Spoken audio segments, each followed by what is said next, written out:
caso cerrado.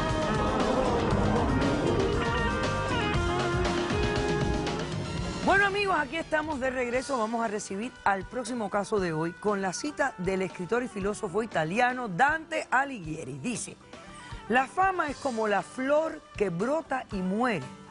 La marchita el mismo sol que la hizo nacer. Tanto que hablamos de fama. Hoy en día la gente se cree que la fama es una profesión. ¿Qué pasa en los litigantes? Muchas veces cuando las personas hacen algo por alguien, lo hacen en realidad por sus propios intereses. Cuando algo malo sucede, siempre buscamos un culpable, pero no siempre es así. Buenas tardes y bienvenidas. Mari, tú eres la demandante de este caso y estás demandando a Lupita. Explícame por qué la demandas y qué pides para resolver este caso. Ok, yo estoy demandando a esta señora, que es mi madre. La estoy demandando por $200,000 porque ella fue culpable que mi vida hoy es un desastre. ¿Por cuánto? $200,000. $200,000. ¿A tu mamá? A mi madre. Ok. Yo fui violada, estaba embarazada y me causó un aborto. Y hoy no puedo cumplir mi sueño de ser madre por la culpa de ella. Porque tuviste consecuencias negativas por el aborto. Me dañaron mi útero. Ajá, mi útero. Y, o sea, sí puedo tener bebés, pero no los puedo crecer yo en mi panza. O sea, tuvieras que alquilar un vientre para poder... Exacto. Ok. Nos movimos a Los Ángeles cuando tenía 10 años. Y el sueño de ella siempre fue ser famosa, tener fama, ser artista, todo. Eso nunca fue mi sueño. Ella nunca me preguntaba si es lo que quería yo. Desde los 10 a los 14 siempre era casting y show, cualquier cosa. Audiciones aquí, audiciones sí, allá. Sí, todas las cosas. Siempre me metía en websites, en newspapers, en todos lugares. Y ahí íbamos. A veces mañanas hasta noche estaba ahí yo.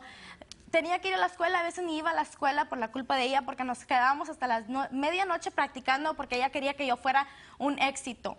Nunca me preguntaba si yo estaba a gusto con lo que estaba haciendo ni nada. No.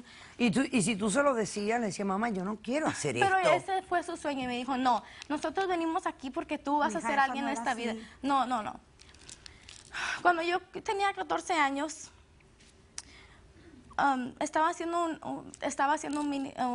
salí de un casting y un señor se vino hacia mí y me dio una tarjeta. Me dijo, mira, este es un miniseries que vamos a hacer y estamos buscando a niñas como tú. Llegó ella y le di la tarjeta. Le dije, mira, me dijo este señor que va a ser un miniseries y va a salir worldwide. Y ella se emocionó tanto, como que si iba a ser para ella el show. Me dijo, ¿quieres hacerlo? Yo le dije, pues, es algo para hacernos crecer. No me gusta, pero si es algo, es una oportunidad, yo lo voy a tomar. Empezamos viendo, se puso contrato con el señor y empezamos yendo a los castings y me dijo, ok, fuimos como unos 3 o 4 semanas. A la cuarta semana me dijo, prepárate porque la semana que viene vamos a record. Le dije, vamos a grabar. A grabar, correcto. Llegó el día y ese día yo le juro que fue el peor día de mi vida. Yo ni puedo hablar de esto porque me tengo tanto coraje. Yo no sabía de nada, no, mija. Espérate. Llegué y ella, como siempre, la mayoría de las veces siempre nomás me deja y se va a trabajar, dice. Llegué ahí. Doctora Polo, yo tenía que trabajar. Llegué. Y estaba oscuro, no había nadie. Le pregunté, ¿dónde está la gente dónde están las cámaras, los cast, dónde está toda la gente? Y me dijo, no te preocupes, ahorita vamos a ver, ahorita vas a ver todo, ahorita van a llegar, te voy a llevar hasta atrás y te vamos a cambiar. Yo le dije, pues yo tenía 14 años, yo no sabía qué estaba haciendo. Me llevó para atrás a un cuartito, estaba oscuro, no sabía qué era. Y me senté como en una sillita, tenía así. Cierro los ojos y te lo juro que lo miro y me da tanto coraje. Se sentó al lado mío y me dijo, a ver, quítate la camisa. Quítate la camisa porque quiero ver cómo se te mira esta camisa que te traje. Y le dije, no, yo no me quiero quitar nada. Si yo necesito que cambiarme, me voy a ir al baño. Me dijo, no, a ver. Se sentó al lado mío y nomás sentía que me agarraba manos horribles, me agarraba las piernas y me empezó a tocar. Y ahí es cuando me empezó a violar. Yo estaba gritando por ayuda, ¿Y diciendo... no había nadie allí? No había nadie. O sea, que esta persona planeó esta situación contigo. ¿Cómo sabía que ella siempre me dejaba, nomás dejaba? Él sabía todo lo que estaba, que me iba a dejar y yo me iba a quedar ahí sola. Me empezó a violar y yo gritándole, dándole puñalazos que me dejara en paz. Y ya acabó su mugrero. Yo me sentía tan sucia, me sentía horrible me sentía. Y me dijo, lárgate de aquí ya, te tienes que ir. Yo corrí para afuera y me dijo, ya vete, no sé dónde, no quiero que estés aquí.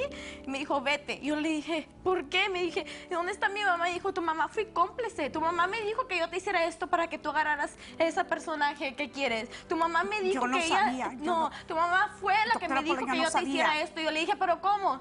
Una madre no le hace eso a sus hijos. ¿Cómo me...? Ok, entonces, ¿qué pasa cuando te vuelves a reunir con tu mamá? ¿Le contaste lo que pasó? No. Yo estaba tan enojada con ella. Por fin niega, yo ni la quiero ni ver a la cara. Estaba tan enojada. ¿Cómo ella me puede hacer eso a mí? ¿Cómo puede ser cómplice de una violación de una niña de 14 años? Llegué al carro y me preguntó que cómo fue. Y le dije, no, yo nunca, este es el último día que yo voy a volver a estar en un show. O en cualquier cosa, en un episodio, en una miniserie, O sea, en lo que ¿no sea. le dijiste lo que te había pasado a tu mamá? No, yo no. Ella fue cómplice. ¿Tú creíste que fue cómplice? Sí. Pasaron 3 meses y yo en esos 3 meses me sentía fatal. Me vomitaba, me quería desmayar y yo le dije, vamos al doctor. Fuimos al doctor y ahí es cuando me dijo que estaba embarazada. Y me dijo, ¿cómo? ¿Cómo estás embarazada? ¿Cómo me está preguntando ella que cómo estoy embarazada si ella fue la que me fui y me dejó y que yo fue no cómplice sabía de nada de esa? lo que le hubiera pasado a la niña.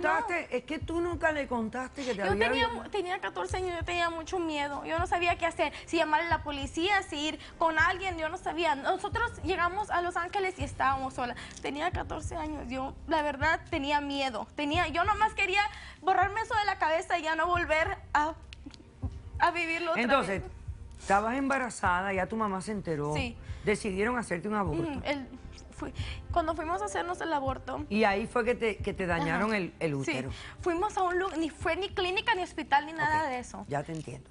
Por eso quieres la suma de $200,000. Ok, vamos a hacer un corto receso, luego tu mamá va a responder. Y hay una pregunta nada más que te quiero hacer cuando regresemos. No se vayan, regresamos enseguida.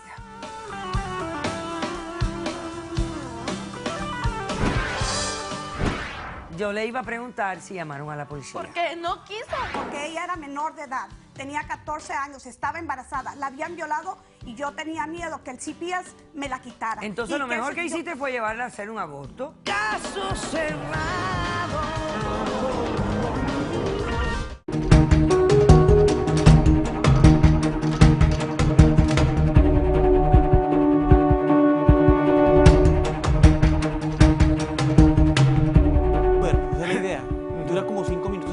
Realmente, solo la inyección y estar como 4 minutos ahí en proceso. Me vine para acá otra vez, me dieron 15 días de incapacidad. Yo en esos 15 días no podía